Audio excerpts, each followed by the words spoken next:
Hi everyone, Jamie here. Welcome back. I am not in my garden. I am not even in my car. I'm in Jason's car today.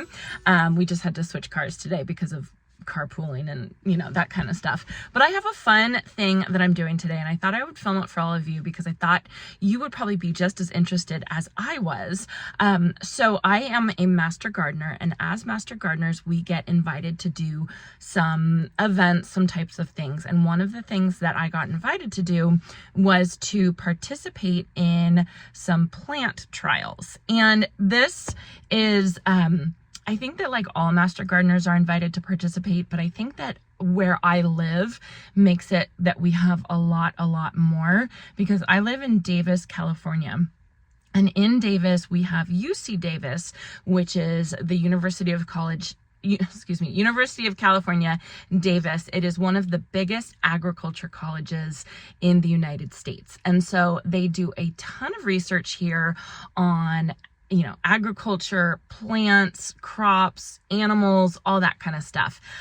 So there are a ton of plant trials that go on here. I know that I was talking to Proven Winners, specifically Spring Meadow, which is who grows Proven Winners shrubs. And they talk about the UC Davis plant trials that they submit their shrubs to see how they do and to kind of get rated. So when I was invited to participate in this plant trial, I said yes, because I thought it would be really fun to go see. So what I'm doing today, I just drove in. I'm in the middle of a field right now. And what they've done is they've planted new and recently introduced plants, and they've planted them in this field here. And over the summer, they didn't give them enough water. Basically, they gave them drought conditions. And so what our job is today, and it's not just master gardeners, it's gardening / agriculture people in general that are invited to this. But what our job today is to judge their performance. We're supposed to judge and see how they did with a lack of water, right? Not enough water. And so the idea is the best performing plants that didn't get enough water this past summer, we know that those plants are going to do really well in hot, dry climates because they can handle drought conditions. So I'm really excited. They said they're going to give me a clipboard. It's going to take about an hour. And then I'll just go through and I will rate each plant and decide, which one performed the best, basically.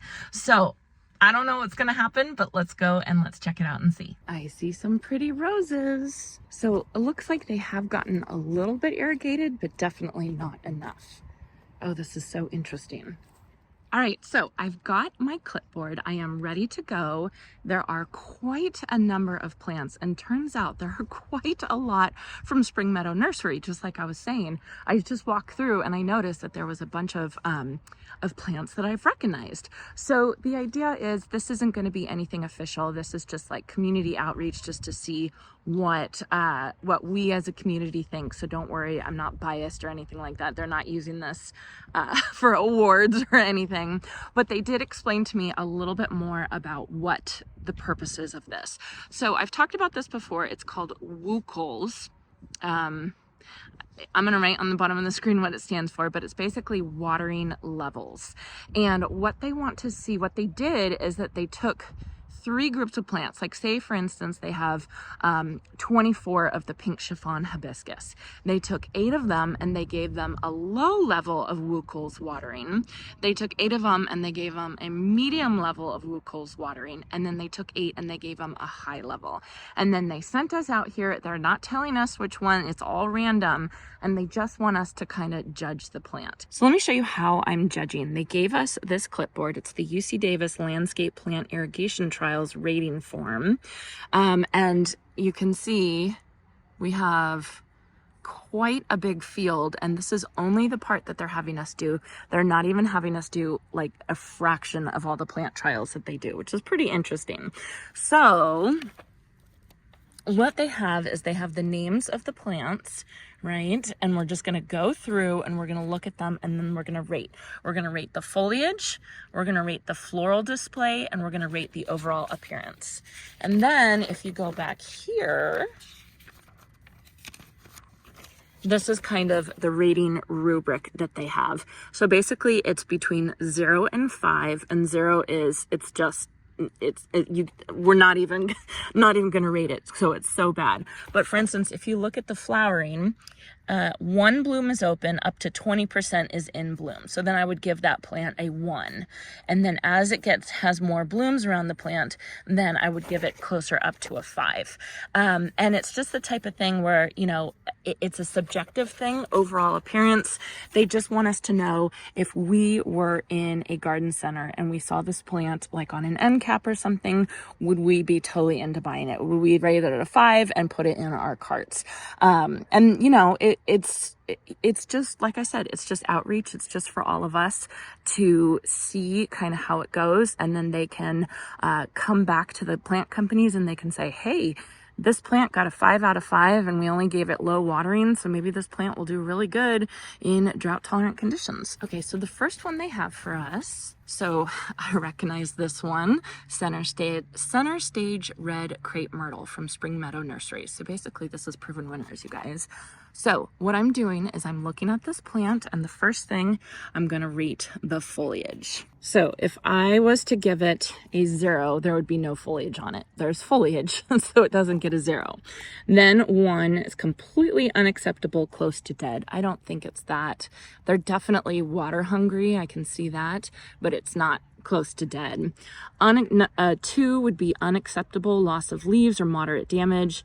Then 25% of the leaves are unattractive. Plant is declining, may not recover.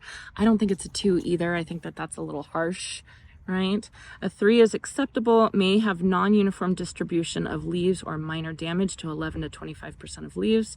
That is less evident at a distance. I think I'm going to give this one a 3. And then 4 would be very nice. Same as a 5, except for minor tip burn, edge damage, or other minor damage to only a small few leaves. But I'm not seeing any tip burn. Maybe the teeniest bit of tip burn. I think I would give it between a 3 and a 4. It's definitely not a 5, but I would say between a 3 and a 4 for the foliage. Okay. Okay, and then now I'm looking at the flowering, and a 1 is 1 bloom open to 20% in bloom. Hopefully you guys can see that. 2 would be 20 to 40% in bloom. 3 would be 40 to 60, 60 to 80, and then 80 to 100. I would give this a 1 for flowering and bloom. There are some in bloom, right? It wouldn't be a 0, but there's a lot that are kind of faded and not very happy. So I would give this a 1 for flowering. Okay, and then finally I am doing overall appearance. Overall appearance for a 1, completely unacceptable, not likely to improve, no. 2 would be unacceptable for any of the above reasons. 3 would be acceptable, but nothing special. 4 would be a good plant, and 5 would be an impressive plant. I would give this plant a 3. All right, next one we have is Vitex Helen Frolic Summertime Blues Chast Tree. It's actually kind of pretty. I kind of like it. Don't worry, I won't show you guys all of them, but it's pretty interesting. Okay, so I was over there on that one. That was the Vitex Summertime Blues. And now here's another Vitex Summertime Blues chast tree that they want us to evaluate. So they're just showing it's gotten some different conditions, and we just need to rate them separately. So right off the bat, you can see that this one, let's see if I can show you exactly where it goes. It goes all the way around here. It's huge. Compared to that, it's probably double the size of the initial one that I first rated. And this one, the leaves look so much better than the other one that I rated. The flowers look better. Everything kind of just looks better. So my first one, the Vitex Summertime Blues, I rated the foliage as a 3. This foliage I'm going to give it a 5, I think. Floral display on that one I gave a 1. I'm going to give a 3 on this one. And then overall appearance, I'm going to give a 4, I think, because I think it looks really, really good.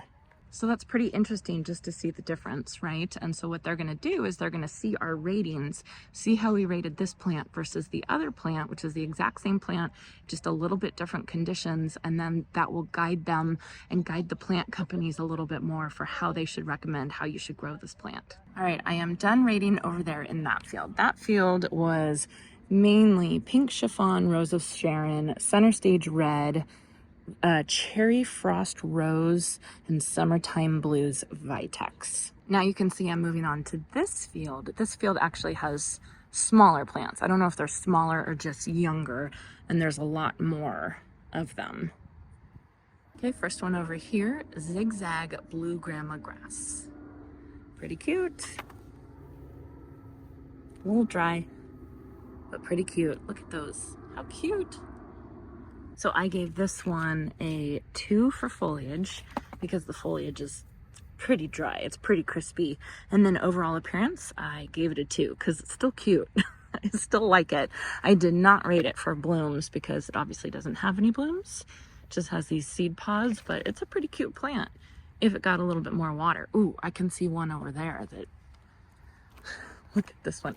We're not supposed to rate this one. That's crispy. Poor thing. So here we have pretty Polly lavender rose. Not looking too hot these days. You can see it's not getting anywhere near enough water. So for this one, for the foliage, I gave a 1 because you can see some of the foliage is falling off. It's getting brown and crispy. Not doing too great. For the floral display, I gave it a 0 because there are 0 blooms on this poor thing.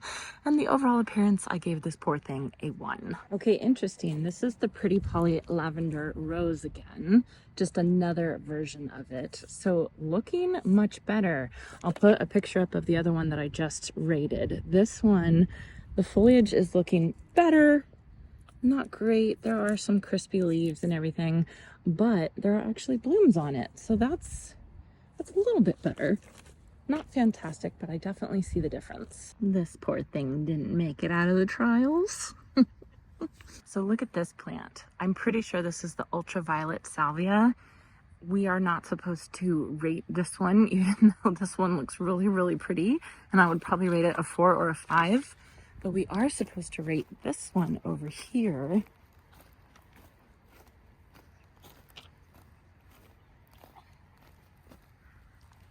Same plant, not looking anywhere near as good. What did I give this one? I gave this one 1 for foliage, 2 for blooms, and 1 for overall appearance. But the bee still likes it, so that's good. Okay, I am missing one plant, the Miscanthus bandwidth. Gotta go try and find that. I wonder if it's this one. Look how cool this one is. Yes, it is. Miscanthus bandwidth maiden grass. I like this plant. I really, really like this plant. Look how good that looks. I want this plant. I'm giving this plant a 5. I don't think I've given anyone 5s. Nope, I haven't. This is my 1-5. Okay, all done with the sunny fields. We are now into the shady fields. There's only a couple. There's only 6 plants to judge here. But let me show you the first one. It's called a Mexican honeysuckle, which I've never heard of before. Mexican honeysuckle, 4x4. Doesn't look too great. Doesn't have any flowers, but maybe I'll go look at another one that might look a little bit better. I gave that one a 1. Here's one that looks a little bit better. The foliage definitely looks better. Still no blooms. I don't know, maybe they're not supposed to have blooms. I'm gonna look it up right now. Okay, this is supposed to have blooms. Beautiful tubular orange blooms, and it is supposed to bloom spring through fall. So this should technically be in bloom right now. Okay, I am all done with judging. I wanted to show you all my ratings before I turned it in. You all kind of saw a little bit of the plants. I feel like I was being a little bit harsh, right? I don't know. I only gave 1-5. 1-5 to these plants, and that was to that Miscanthus. It was really, really beautiful, and it was obviously getting irrigated. So you know, like drought tolerant, it's good, but it's got to be a really great plant that can handle super, super low water. So you can kind of see here, a lot of these were repeats, right? Salvia ultraviolet, salvia ultraviolet, salvia ultraviolet, and there's just kind of differences between how much water each one got. So again, they gave some of these plants low water, some medium, and some high water. And so you can see, I was pretty I was pretty tough on it. This is the only one that I thought looked good, and a 5 is one that you would grab off of the shelf. If you saw it at a garden center, that's one you would grab off the shelf. The shade, none of them looked very good at all.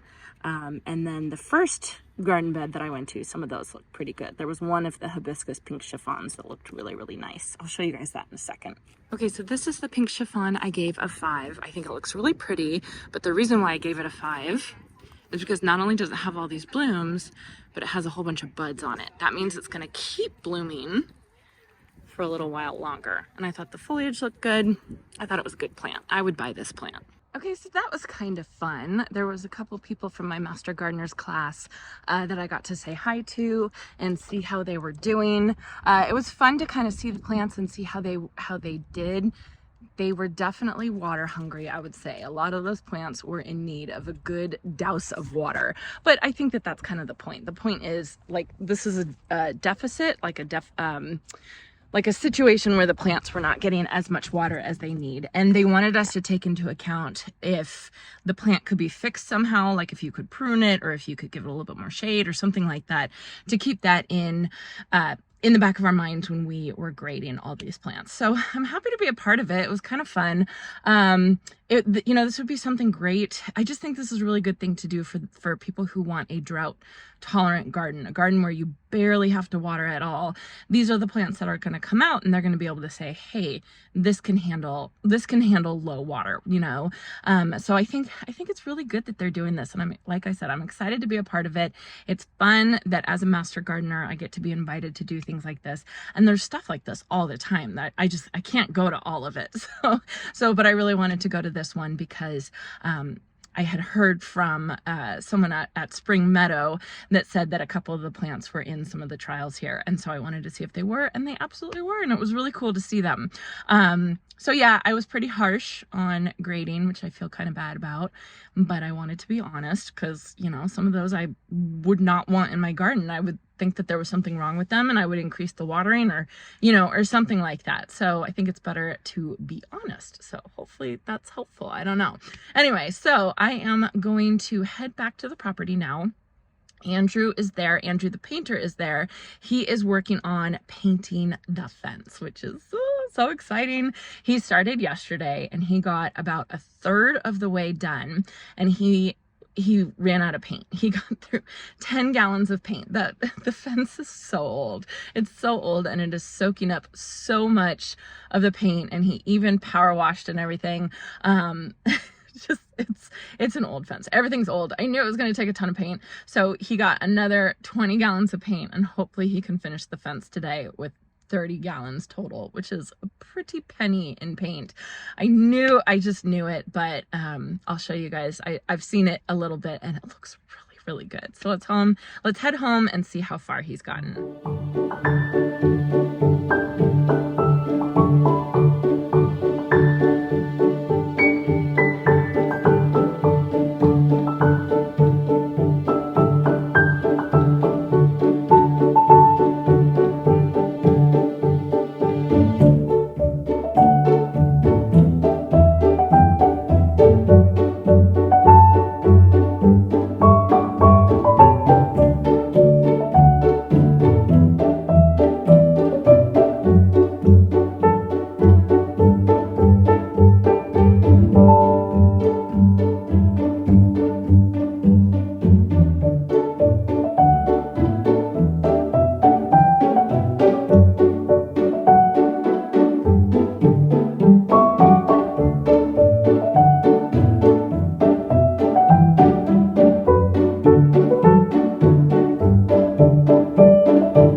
Okay, are you ready for this? Fence is done. it makes such a difference. I hope you all can see that. I hope you all can see what a difference it makes. And here's the orchard. Oh my gosh, it looks so good. It just looks so good. And it looks good because it makes the fence disappear. It's not something that you're looking at. Here's a before shot. It's not something that you're just, you know, you're just not really looking at it anymore. You're not paying attention to it anymore. You're looking at the beautiful trees. And then look at the hose links. Do you see why I chose charcoal? Oh my goodness, look at how good that looks. Or doesn't look, right? You can barely see it. It just blends in so perfectly. I am so happy they came out with this charcoal color because it is just the perfect color with my favorite color of fence. I think it looks so good. Yes, I haven't gotten to this yet, but Andrew's coming back tomorrow for touch-ups, so I'm reminding myself to ask him to do that. But just, oh my goodness, look at how good that looks. So I wanted to quickly explain my decision process for putting this hose link on this side of the wall, the front of the wall with the espalier versus right around here on the other corner. So yes, when you're looking at the espalier wall, you can see the charcoal hose link right there. And I wanted to do charcoal because I thought it looked really pretty with the trim there and the fence over there. I just thought it looked really pretty and I'm really happy with it. So the reason for putting it here and kind of working the espalier around it and not putting it around the corner where you wouldn't see it as much is because my plans for right here is to do a living wall of honeysuckle. So basically I'm going to do lattice, honeysuckle, lattice, honeysuckle, and then a big arch right here in the middle. And so to get access like to the zigzag planter and to all this stuff over here, if I had put the hose link right here on this side of the wall, eventually once I got my living wall up and growing, I would have had to take it over here, out the arch, and then to wherever I need to go. So just kind of a pain in the butt. So in my mind, it was easier to have it on the front of the wall, the front of the house like that. It was just a better choice with what I have planned right here. Look at Jeffrey.